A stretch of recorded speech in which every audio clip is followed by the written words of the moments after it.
I wasn't supposed to be there that late. The office had emptied an hour ago, the kind of silence that feels almost guilty lingering in the air. Desks sat abandoned with half-drained coffee cups, glowing monitors forgotten in a rush to beat the rain outside. I'd stayed back because the report was due in the morning. Or maybe I stayed because I knew she'd still be in her office.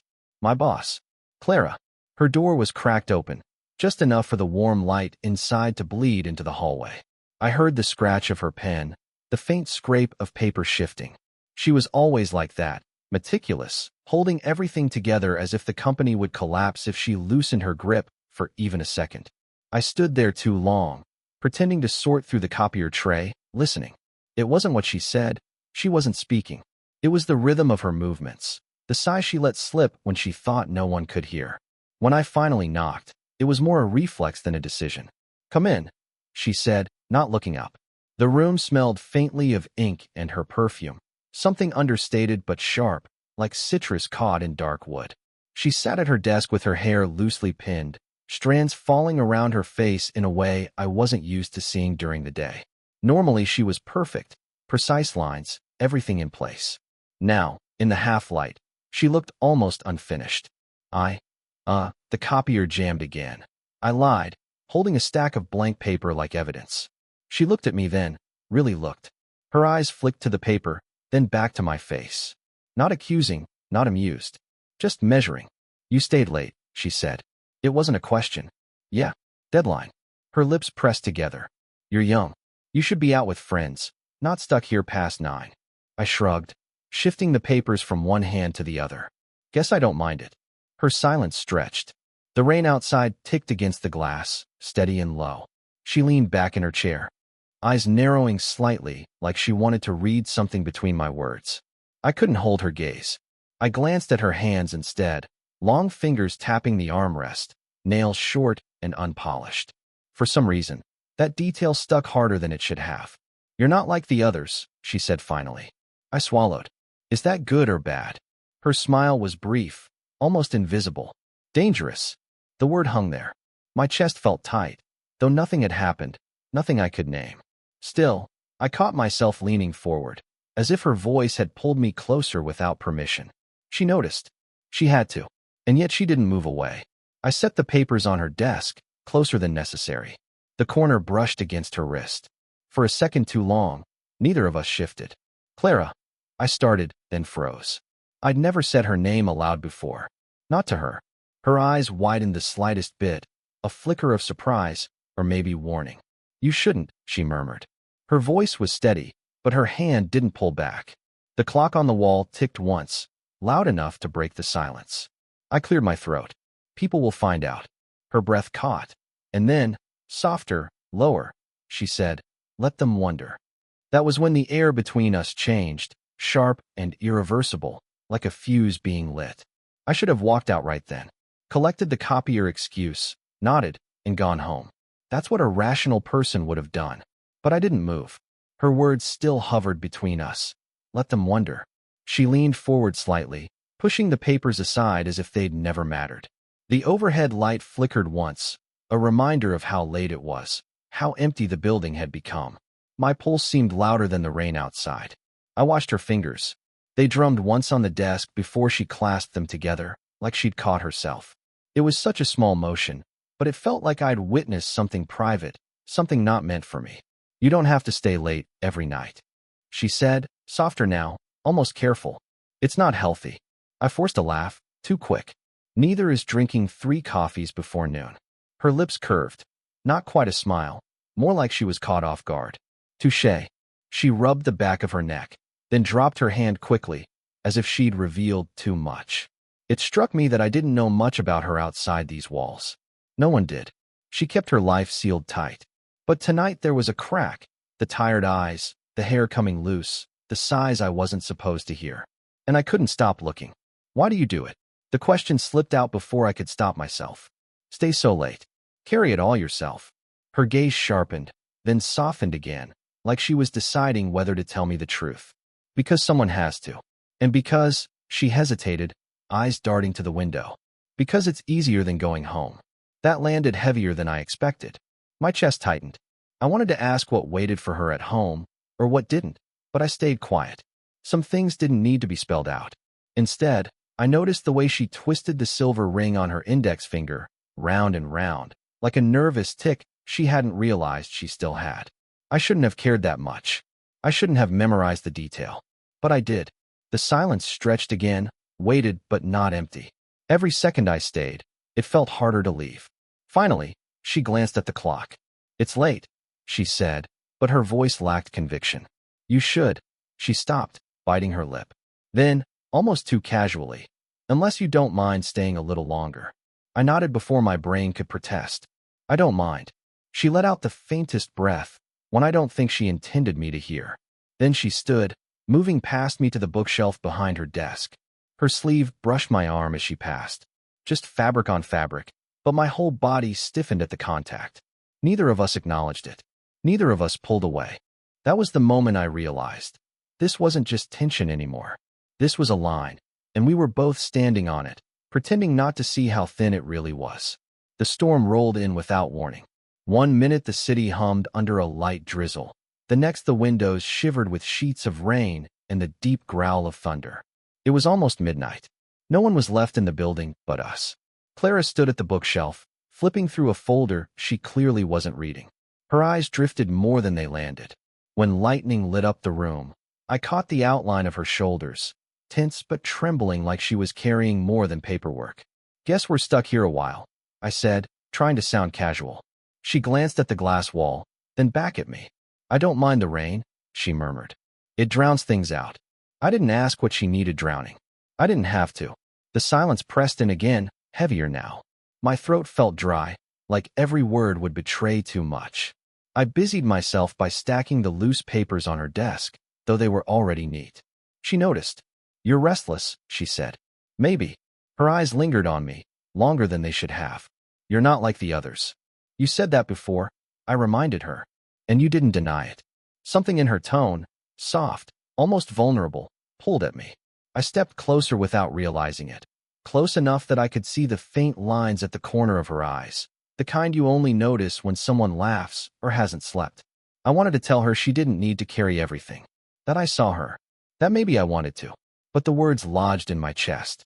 Instead, my hand brushed the edge of the folder she was holding. Our fingers grazed, just for a second. She froze. Not a withdrawal, not an advance, just stillness. The air crackled louder than the storm outside. "Clara," I whispered, her name unfamiliar but urgent on my tongue. Her eyes met mine, wide and unguarded for the first time. And in that instant, I knew she felt it too, that magnetic pull neither of us should acknowledge. The spell broke with the shrill buzz of her phone. She jumped, pulling her hand back as if burned. The screen lit up on her desk. David. The name meant nothing to me, but the way her expression tightened told me enough. She let it ring twice before silencing it, not answering, not explaining.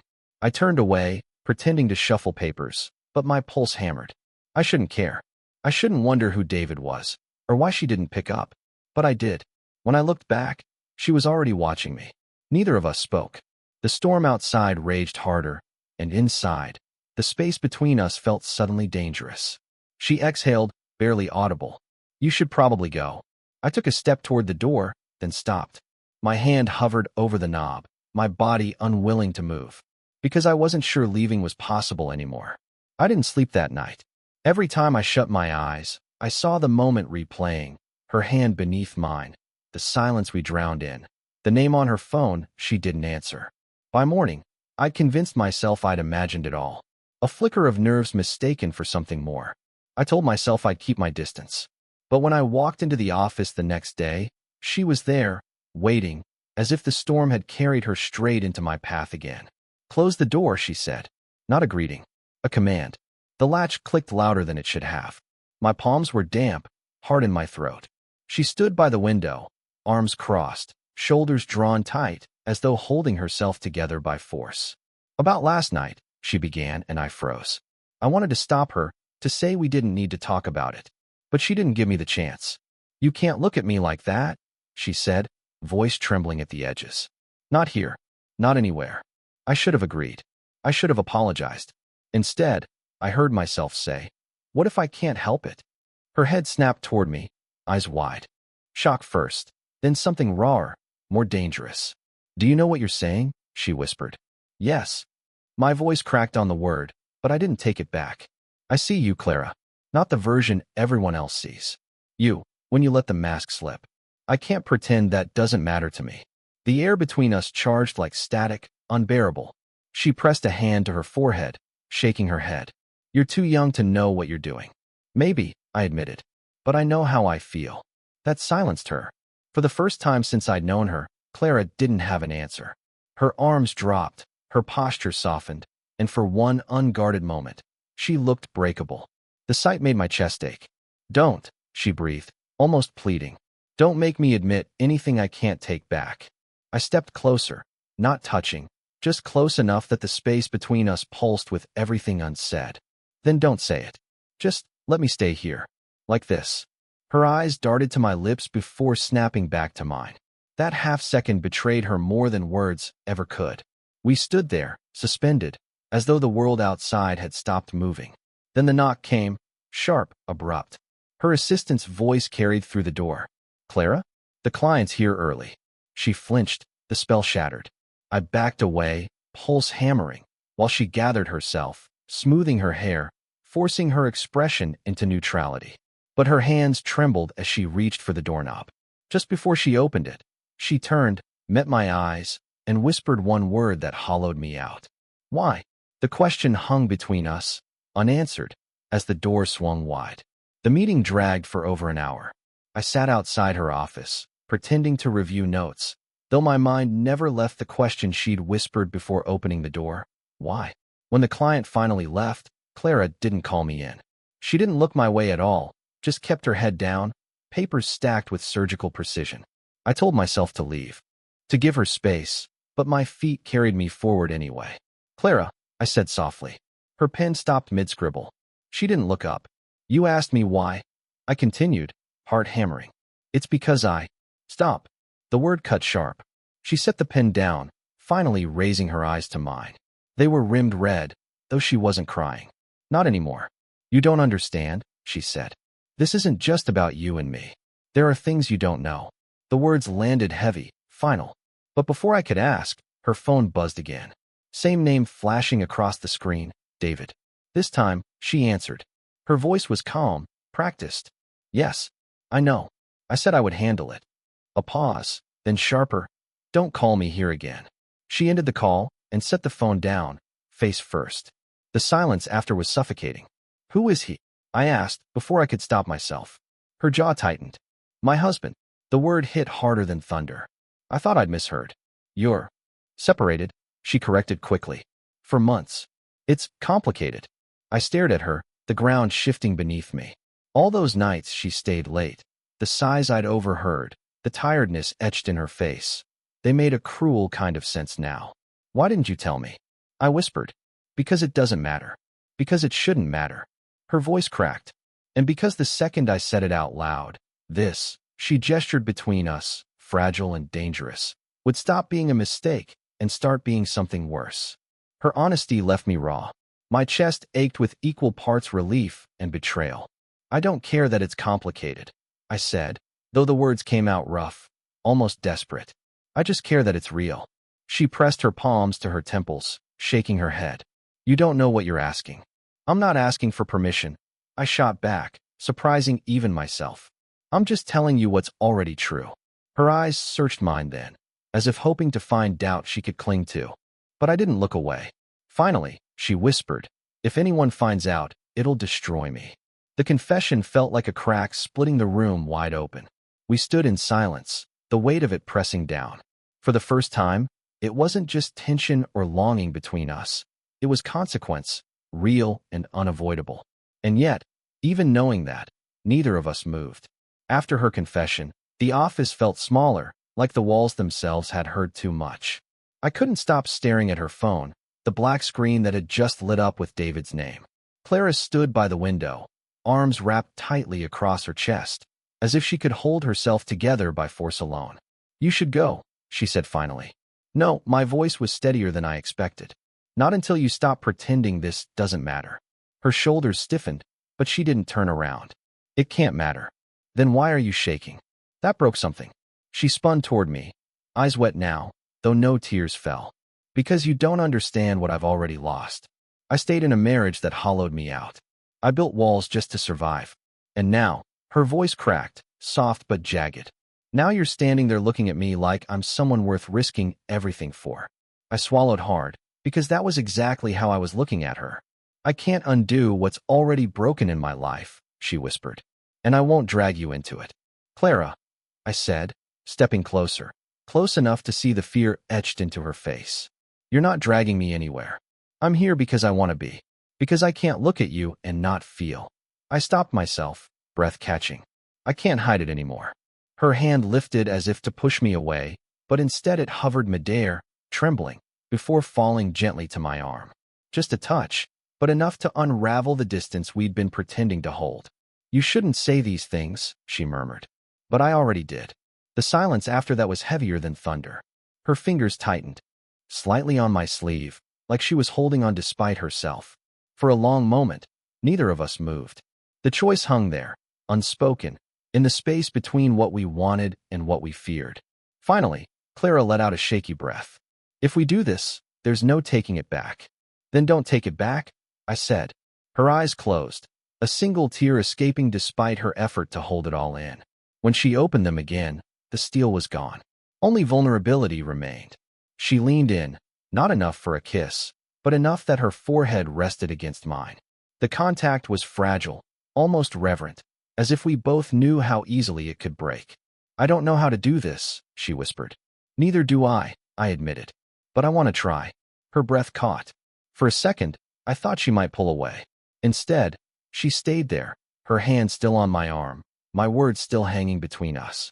And in that fragile closeness, the decision was made. Not loud, not dramatic, but quiet and certain. Whatever came next, we weren't pretending anymore. The next morning felt unreal. After weeks of glances, silences, and lines we tiptoed around, the world outside was unchanged. Commuters still rushed the sidewalks, phones buzzed. The storm had cleared as though it never happened. But inside, something between us had shifted so quietly, so completely, it was impossible to pretend anymore. Clara sat at her desk with the blinds half drawn, the faintest trace of exhaustion softening her features. Not the polished boss everyone else knew. Just her, raw, tired, and startlingly human. We didn't talk about what had happened the night before. There were no confessions scribbled into air, no dramatic kiss to stamp it final. Instead, we moved carefully, as though the simplest words could tip us back into danger. And yet, in every silence, something was different. When she handed me a file, her fingers lingered. When I spoke, she listened too closely. When our eyes met, neither of us looked away first. It wasn't neat. It wasn't safe. But it was real. Later that afternoon, when the office emptied and the hum of the copier faded, she broke the silence. I told him it's over, she said quietly, eyes fixed on the rain-streaked glass. I didn't have to ask who. Her voice wavered, but her back stayed straight. I don't know what comes next. Divorce papers, whispers, judgment. It won't be clean. But I can't live half a life anymore. The weight of her words sank deep. For the first time, she wasn't warning me away. She was letting me in. I wanted to tell her I'd stand with her through it. That whatever storm came, we'd face it. But I also knew this wasn't a fairy tale. Loving her meant carrying shadows too. Secrets, risks, sacrifices. So I didn't make promises I couldn't keep. Instead, I said the only thing I knew was true. I see you. Her eyes flicked to mine, softening, breaking, rebuilding all at once. And then, the smallest, most fragile smile. Not for anyone else.